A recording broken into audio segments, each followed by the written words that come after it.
have a question.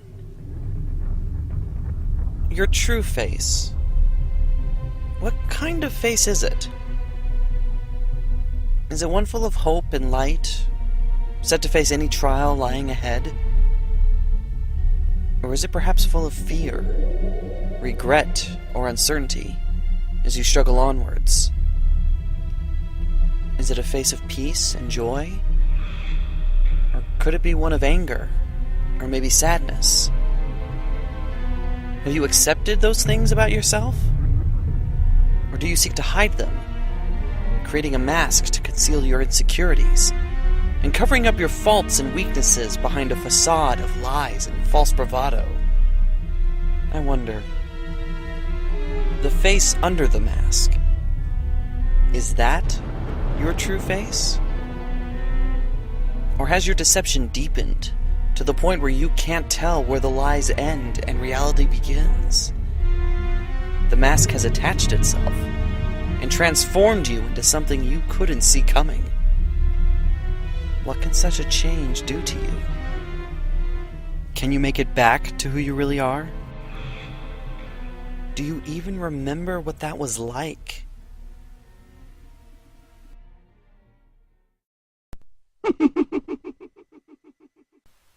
You've met with a terrible fate, haven't you?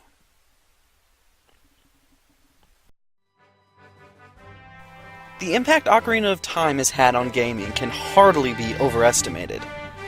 In addition to its lasting effect in our memories, at its release, the game immediately garnered unwavering praise and is thus far the only Zelda title to win the Game of the Year award.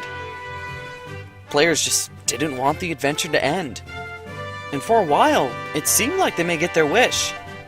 Developers were already working on an expansion to the game titled Ocarina of Time Uru, which would feature revamped dungeons and new enemies along with other content. Not everyone was on board with the project, however, and some of the developers approached the Nintendo executives about changing plans.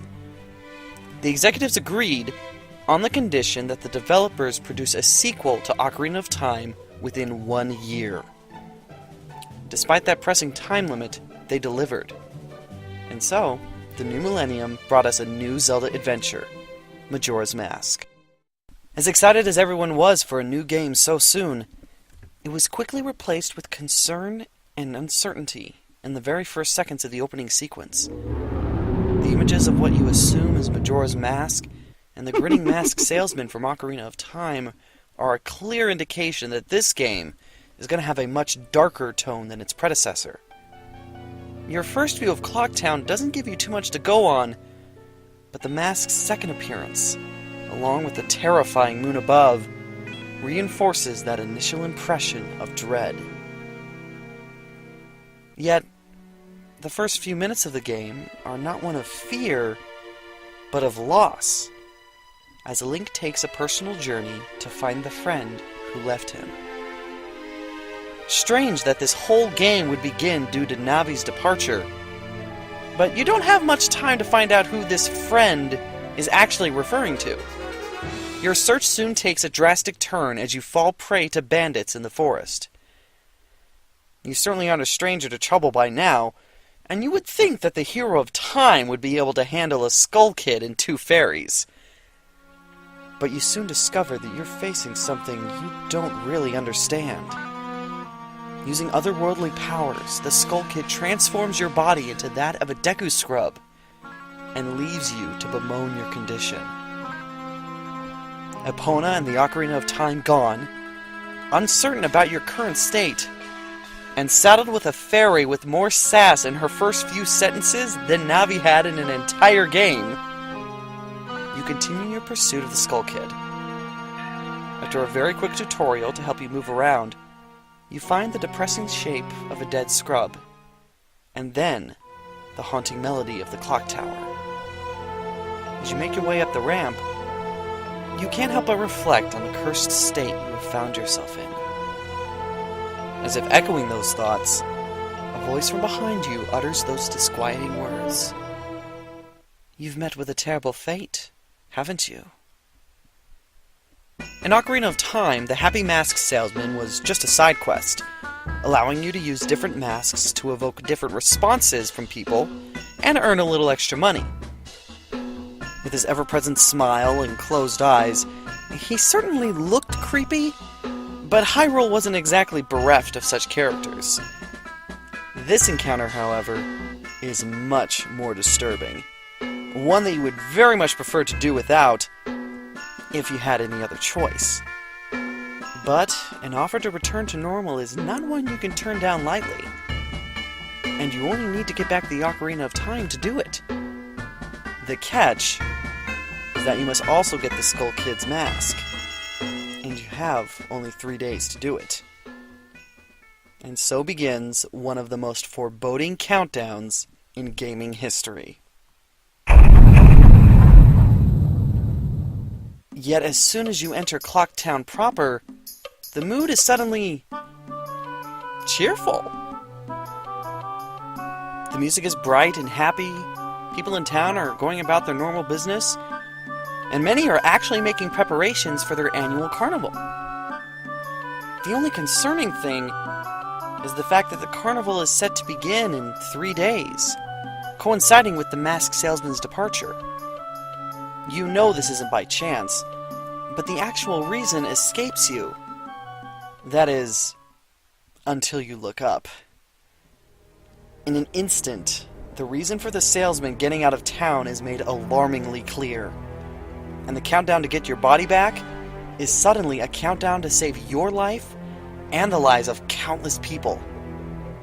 The clock at the bottom of your screen takes on an entirely new meaning, and the pressure builds with each passing hour.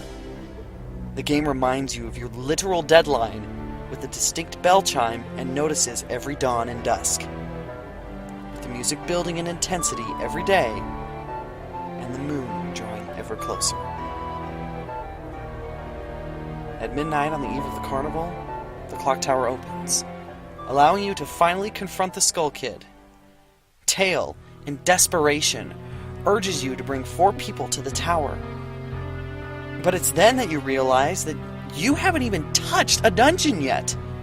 How are you supposed to find these people, who are most likely in some dangerous situations, in 6 hours? But it's not 6 hours. Using the power of Majora's Mask, the Skull Kid turns that 6 hours into 5 minutes, and it's terribly clear that you have no time left. And all you can do is blow bubbles.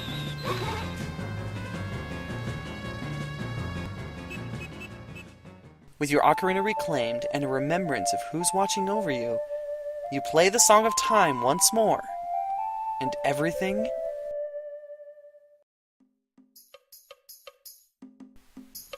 resets. You still have the ocarina in your possession, but aside from that and your memories, everything is exactly the same as it was 3 days ago. Elated, you rush back into the clock tower to the masked salesman, who teaches you the Song of Healing, transforming your Deku body back to normal and sealing the Deku form in a mask. His part of the bargain fulfilled, the salesman asks for his mask back. But of course, you don't have it. Suddenly, the facade breaks, and the salesman mourns both the loss of Majora's Mask and the dark powers it has been rumored to hold. You've seen those powers at work, and you're determined to prevent the catastrophe you know is coming. With that, you finally leave what could be defined as the longest intro in the Zelda franchise, and head to the southern swamp in search of needed allies. True to form, crisis has hit the community, with poison contaminating the water, a princess missing, a monkey framed for it, and the Skull Kid hiding behind it all.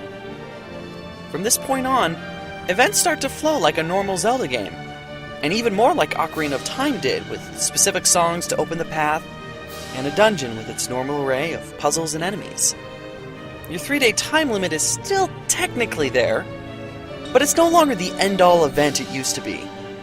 If things aren't going your way, you take a little too long to get things done, you just play the Song of Time and get a do-over. Even better, You can manipulate that time limit further by either slowing it down or jumping ahead to whenever you need to be.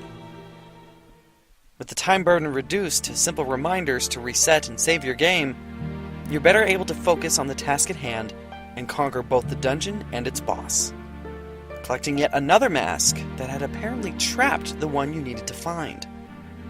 That figure, only partially visible behind a veil of clouds, teaches you the oath to order needed to call all those whom you will rescue. From there, things proceed in much the same fashion in each compass direction, but with a progressively morbid tone. As a Goron hero has just suffered the pangs of death, a Zora celebrity is attacked by pirates and literally dies in front of you, and the former kingdom to the east is plagued with troubled spirits that cannot move on. Combine that with the continual threat of Majora's Mask, the moon above, and everyone trying to handle that seemingly inevitable end, and death is easily one of the most constant themes of the game, leading many to theorize that Link himself is dead, and Termina just a state of limbo, as he and those who inhabit the land try to find their eternal rest. As a direct story, the theory doesn't seem to fit the main plot of the game, but really, nothing does. Because the main objectives of exploring temples and rescuing those trapped therein are actually pretty short. A measly 4 dungeons compared to the average 9. The stories and objectives required to reach each dungeon lengthens the time frame, but even with all of that extra running around you have to do, it's still possible to go through all 4 sections within a single 3-day cycle. It's not too surprising, given the development team's 1-year deadline. It's probably what inspired the 3-day time limit in the first place. But it does seem to have less substance than your usual Zelda game. No. Where the true meat of this story lies is everywhere else. Far from being random events to just earn additional rewards, the side quests become the true heart of this game. When you first travel through Clocktown as a Deku Scrub, you meet and chase down the kids from the Bombers gang. If you do it again in your normal body, you're given a notebook that tracks various inhabitants of Termina and their daily schedules. As you spend time interacting with the people you meet, you're able to trace their stories over the 3 days, and help them along the way. While several are given just as humorous encounters, most are directly linked to the events leading up to the expected carnival, and the moon that draws ever closer. What's most impressive is how the differing stories line up with each other. People aren't always standing around in the same place waiting for you to just show up. The postman needs to deliver his letters. Gorman has a meeting with Madame Aroma to go to, and Guru Guru just can't stop playing his organ grinder, no matter what time of day or night. Being able to track each person's movements is part of the intrigue of the game. You're able to see the different characters interact with one another, and sometimes you can affect those interactions, as helping out one person can prevent or help another person getting what they need. As such, the repeating of the 3-day cycle is absolutely essential if you want to help everyone. While you're free to find these people in any order you want, the first ones you're required to meet reside at the ranch between the swamp and ocean. After clearing the path, you're introduced to Cremia, the ranch owner, and her little sister, Romani, who is hard at work practicing for an invasion she is certain will come. By agreeing to help her, you're both reunited with Epona, and given the opportunity to save the ranch from what seems like an episode straight from the X-Files. It may seem like just a random side event, but only by completing it are you able to further the story, and get to take a ride the next evening with Cremia. Her monologue is one of the only direct references to the moon above, and also directs you to one of the most important side quests in the game. Then, by defending her milk shipment, Cremia recognizes your ability and gives you a mask. The role of masks is very prominent in this game, and not just because it's in the game's subtitle. About half of all the rewards given to you are masks, and your equipment submenu has been replaced with a storage compartment able to hold 24 of them, not including the 4 from the temple bosses, each one of them with a unique trait or special power. The bunny hood gives you an extra spring in your step, the Great Fairy Mask attracts the fairy shards in the different temples, and the Garrow's Mask summons the shadow ninjas lurking in Icona, just to name 3. Most used are the 3 masks that don't just hide your face, but change your entire body to the Deku, Goron, and Zora forms.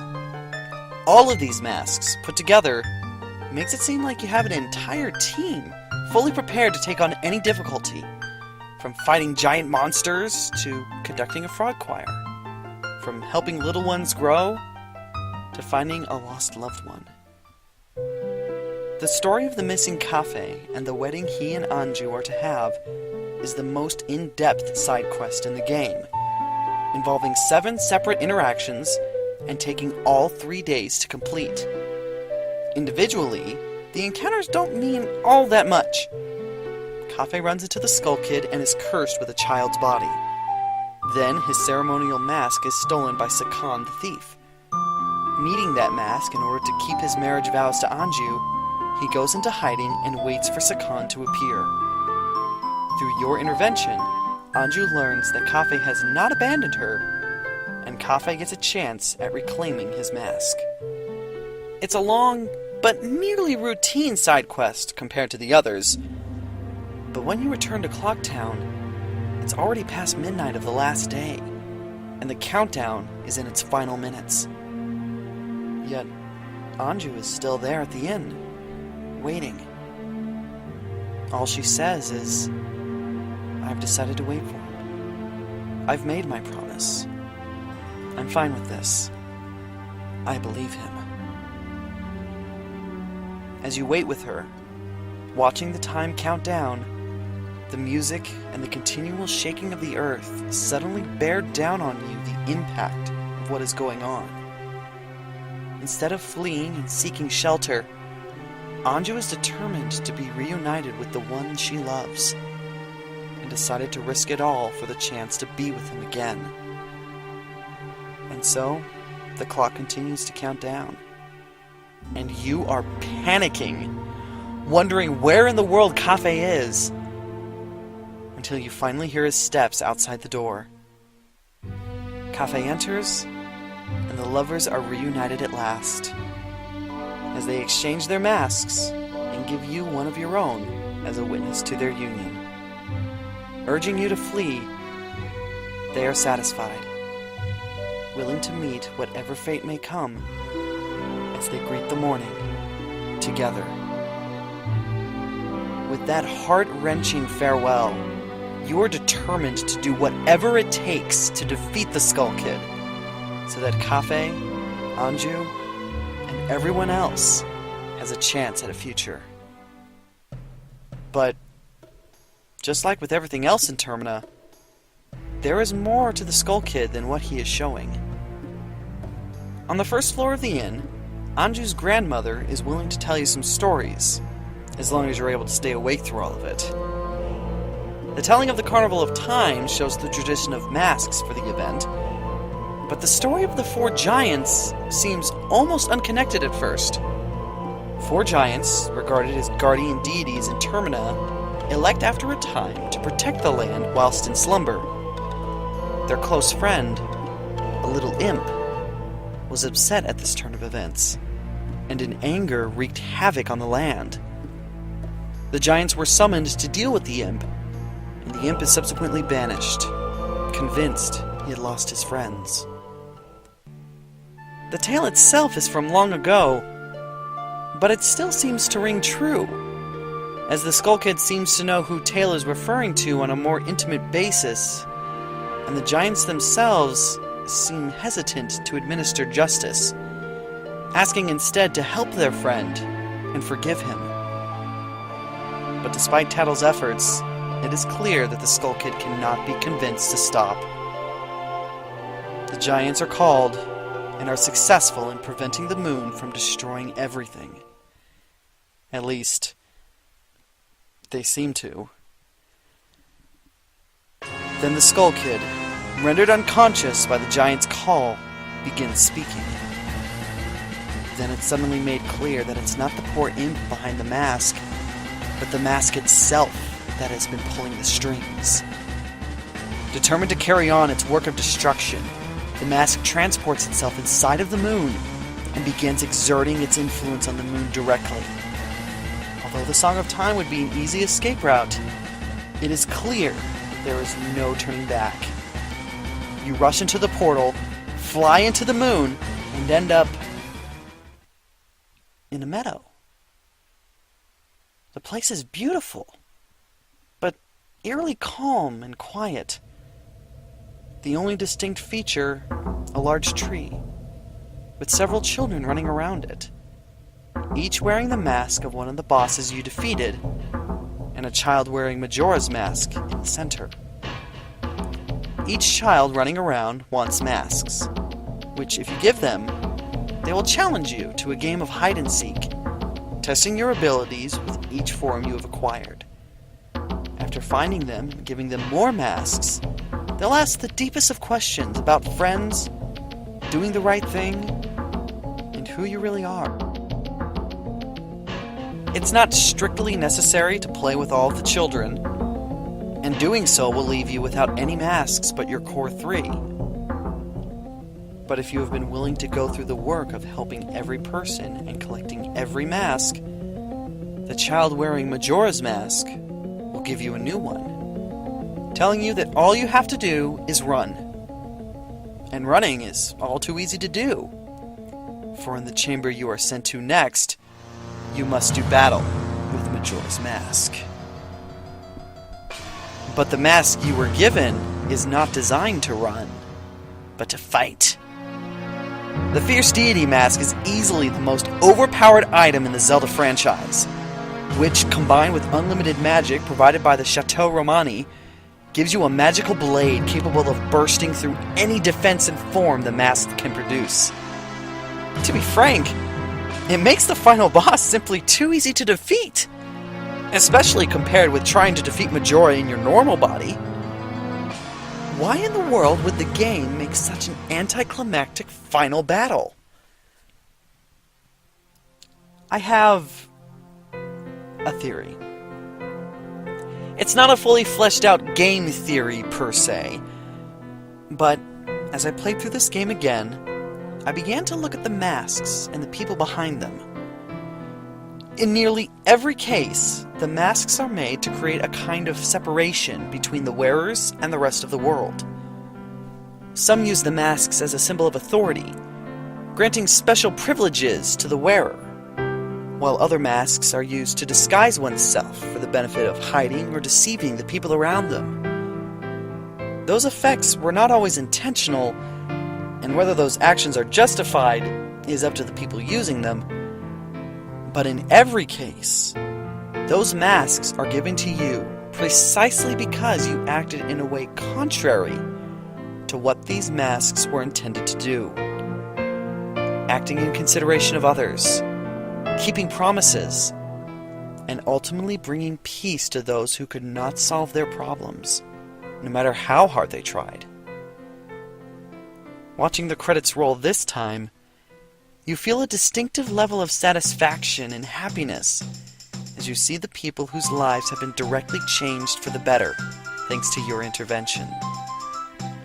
Not everything was made perfect, but each person was able to come to a better place and finally be at peace. By being true to yourself and believing in the strength that comes from that, you gain the respect and friendship of those around you. And when that friendship was asked for again, you did not hold back, and in return, literally obtained the power to drive back a great evil and reverse a most terrible fate. At the end of it all, Link is back to where we began, riding through the woods. Whether he is still searching for his friend or riding home is left to our interpretation. For when there is a meeting, a parting is sure to follow. However, that parting need not last forever. But even if that parting lasts as long as this life does, it does not mean that the friendships we had are meaningless. Just as it does no good to hide ourselves behind a mask, we're fooling ourselves if we think the people we meet don't matter. You don't have to like everyone you meet, but by coming to understand one another, you begin to see just how much like there is in the world. And maybe you just might come out with a friend you didn't expect. And as you try to improve the lives of those around you, you will be amazed at how much your life has changed for the better. All this and more we've learned as we fought through time, brought light to the darkness, and found ourselves as we made the search for Majora's Mask. Thank you everyone for making the trip to Termina and Majora's Mask. This game has some deep questions embedded in it. I would love to hear your thoughts on the many theories this game holds. Comment below some of your ideas. If you'd like to see my journey through Termina and the endless 3 days, along with my Guardian Fairy, you can find the playlist link in the description below. And if you haven't seen my tributes for the other Zelda titles, that playlist is down there as well. I hope you'll stay with us as we move on forward. Please subscribe and you'll know when the next video is up and running. And share it with those you know, so they can see what Zelda has to offer. Our journeys away from Hyrule haven't ended just yet. Join me next time as we head to Holodrum and then to Labrynna as we take on a double-header of games in The Legend of Zelda, Oracle of Seasons, and The Legend of Zelda, Oracle of Ages. See you next time.